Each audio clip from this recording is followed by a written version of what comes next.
देवता भी भूखे ही रह गए। अब हुआ क्या, राजा हिमांचल ने देखा ऐसी अद्भुत बारात, भोजन भी ठीक से नहीं किया।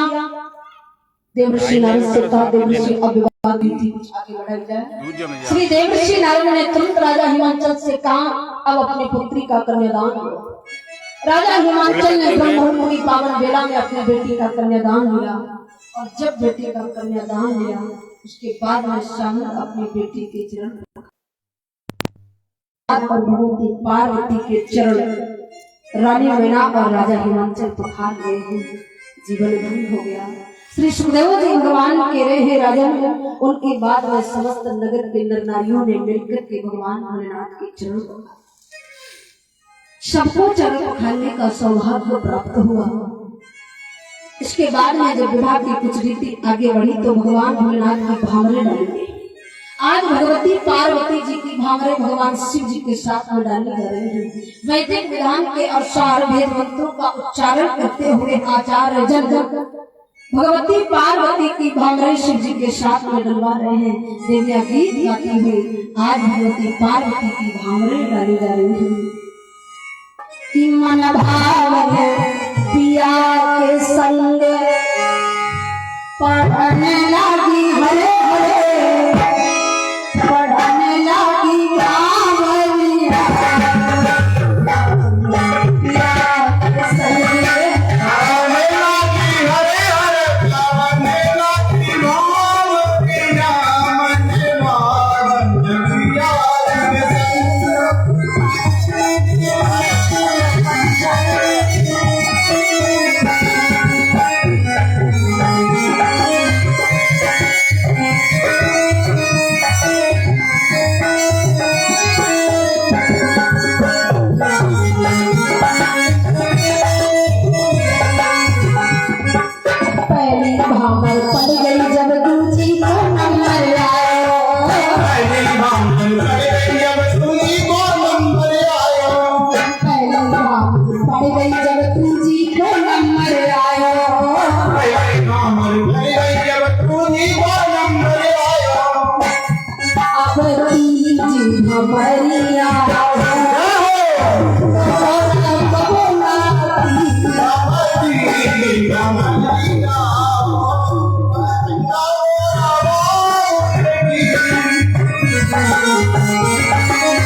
वैदिक विधान के अनुसार भगवती पार्वती की भगवान भोलेनाथ के साथ में भामरे डालेंगे और इसके बाद में भामरे पड़ गए।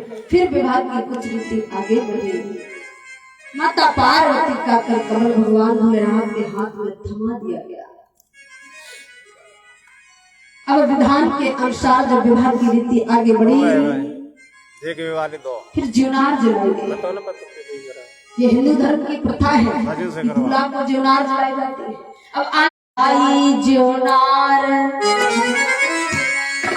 जेवल्यो भोला हरे हरे, जेवल्यो भोला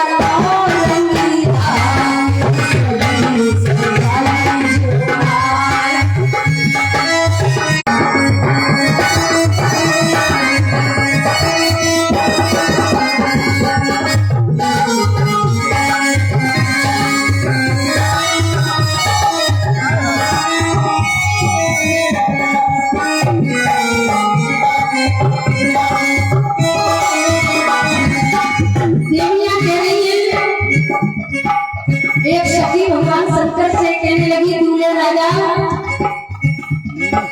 एक सखी बोली हर साथे सुनो लला चितला,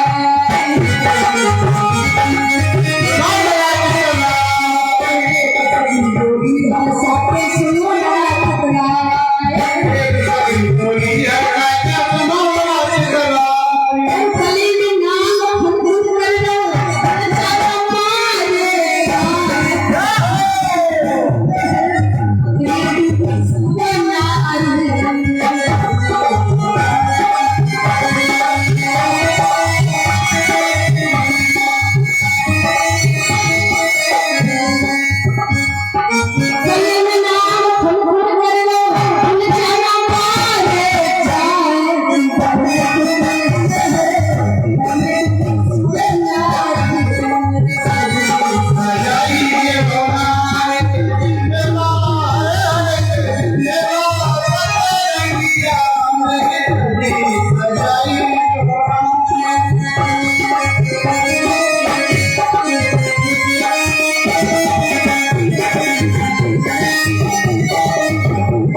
सखी के कहने पर क्या किया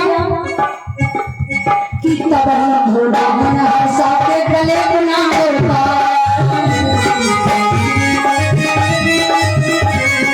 तब घोड़ा बना साथे गले बना होगा,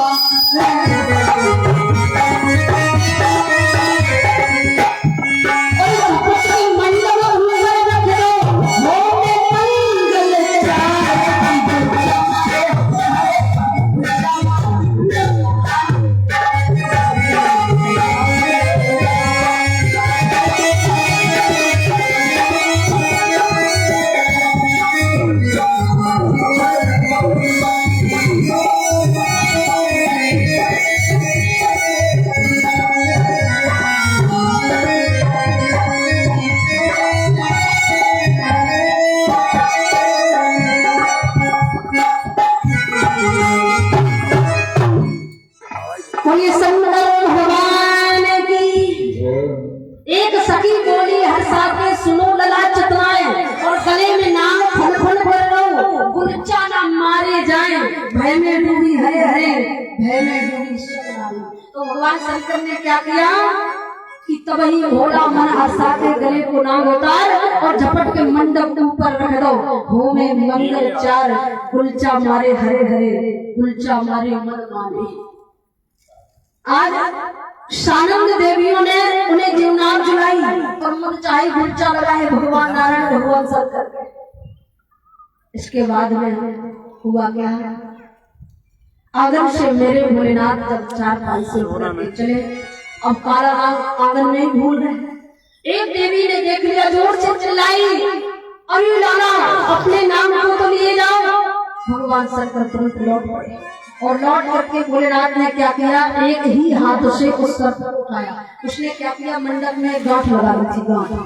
भगवान शंकर ने एक ही हाथ से उस गांठ को खोल सर्प लेकर के चले। ये प्रथा हिंदू धर्म में आज भी चली आ रही है। जब दूल्हा आनंद से निकलता है तो उसे मंडप की एक गांठ खोलनी पड़ती है, वो भी एक ही हाथ से। श्री सुखदेव जी भगवान कह रहे हैं, राजन आज वैदिक विधान के अनुसार राजा हिमांचल ने अपनी बेटी का विवाह संपन्न किया। और जब बेटी का विवाह संपन्न कर लिया, इसके बाद में भगवान भोलेनाथ ने राजा हिमांचल से कहा, राजन अब कृपा करके अपनी बेटी की विदा कर दो ताकि मैं कैलाश पर्वत जाऊं। राजा हिमांचल ने जैसे ही सुना तो बेटी की विदा करने की तैयारी की। जब अपनी बेटी की विदा की तैयारी की, राजा हिमांचल के जिगर की टुकड़ा थी मां पार्वती। राजा हिमांचल को उस समय ऐसा लग रहा था कि मेरे हृदय से अब मेरे दिल का टुकड़ा जुदा होकर के जा रहा है। जब तक आंगन में मेरी बेटी थी तब तक मेरे आंगन की दीवारें बोला करती थी। अब तो मन में बहुत दुख था कि बेटियां घर की पुरानी खिड़कियों को खोलती हैं। बेटियां बेजुबान होती हैं। बेटियां घर की पुरानी खिड़कियों को खोलती हैं। बेटियां जिस घर में हो तो घर की दीवारें बोलती हैं। बेटियां जिस घर में हो तो घर की दीवारें बोलती हैं। बेटियों ने हरदम घर का नाम ही रोशन किया और वक्त पर बनकर के मीरा जहर का प्याला पिया। वक्त पर बनकर के मीरा जहर का प्याला पिया। हाथ में तलवार लेकर के लक्ष्मी बाई बनी है। हाथ में तलवार लेकर के लक्ष्मी बाई बनी है। इंदिरा बनकर के सारे विश्व के आगे तनी है और लता मंगेशकर के आगे सुर के समुद्र डोलते हैं। मूर्ख हैं वो जो अपनी बेटियों को बेटों से कम बोलते हैं। मूर्ख हैं वो जो अपनी बेटियों को बेटों से तब कम बोलते हैं। बेटी पिता की पगड़ी और माँ का रेशमी प्रधान है। बेटी पिता की पगड़ी और माँ का रेशमी प्रधान है। बेटियां भगवान का सबसे बड़ा वरदान है। बेटियां भगवान का सबसे बड़ा वरदान है। पद्मनी बनकर के जौहर की कला दिखला गई। पद्मनी बनकर के जौहर की कला दिखला गई और पति के प्राणों के लिए यमराज से टकरा गई। पति के प्राणों के लिए यमराज से टकरा गई। मूर्ख कालिदास ने विज्योत्तमा से बुद्धि पाई। मूर्ख कालिदास ने विज्योत्तमा से बुद्धि पाई और एक रत्नावली ने राहत ऋषि को दिखाई। एक रत्नावली ने राहत ऋषि को दिखाई। गार्गी ने अपने ज्ञान से बुद्धता को आगे बढ़ाया।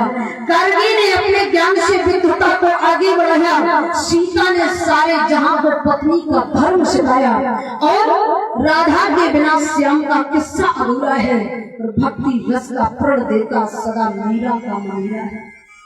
राधा के बिना श्याम का किस्सा अधूरा है। भक्ति रस का प्रण देता सदा मीरा का मीरा है। सरस्वती जी जग में ज्ञान की देवी बनी है। लक्ष्मी जी सारी दुनिया के कुबेरों पर तनी है। भगवती दुर्गा शक्ति का वरदान बनकर के छा रही है। बेटियां ही तो हैं जो सारी सृष्टि को महका रही है। बेटियां ही तो हैं जो सारी सृष्टि को महका रही है।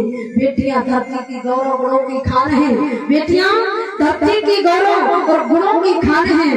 बेटियां भगवान का सबसे बड़ा वरदान है। बेटियां भगवान का सबसे बड़ा वरदान है। आज राजा हिमांचल के यहाँ से एक शक्ति यानी उनकी जिगर का टुकड़ा उनसे जुदा हो रहा था। राजा हिमांचल से उस समय रहा नहीं गया। अपनी पुत्री को अपने हृदय से लगा लिया और कंठ से लगा करके बेटी को समझाया था, बेटी आज तुम अपने पिता से जुदा होकर के पति के साथ जाएगी।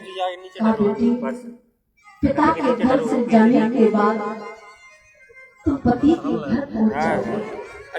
बिना पति की इच्छा से पिता का घर नहीं आया जाता। कहा पुत्री सदा अपने पिता का ध्यान रखते हुए कि वहां जाने के बाद में कभी भी तुम्हारे पति के हृदय में जरा सी भी तुम्हारी प्रति गिलानी हो और बिना पति की इच्छा से अपने पिता के घर कभी। राजा हिमाचल ने अपनी बेटी पार्वती को समझाया, रानी मैना ने अपनी पुत्री को हृदय से लगाया, करुणवंदन करती हुए अपनी बेटी को विदा कर रही है। आज राजा हिमाचल और रानी मैना दोनों अपनी पुत्री को विदा करते हुए डोली में बिठाने के लिए जा रहे हैं। मैं गुड़िया तेरे आंगन की,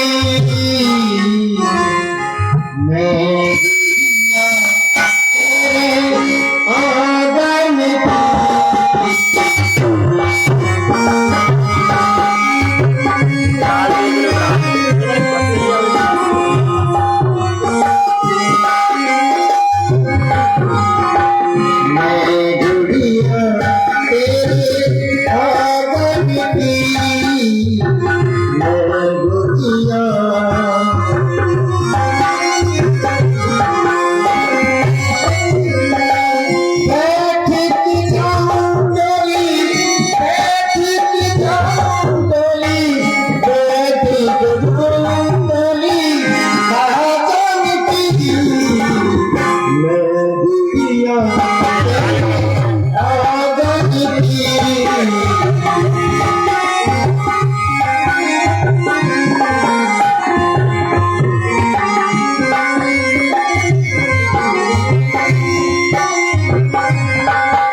की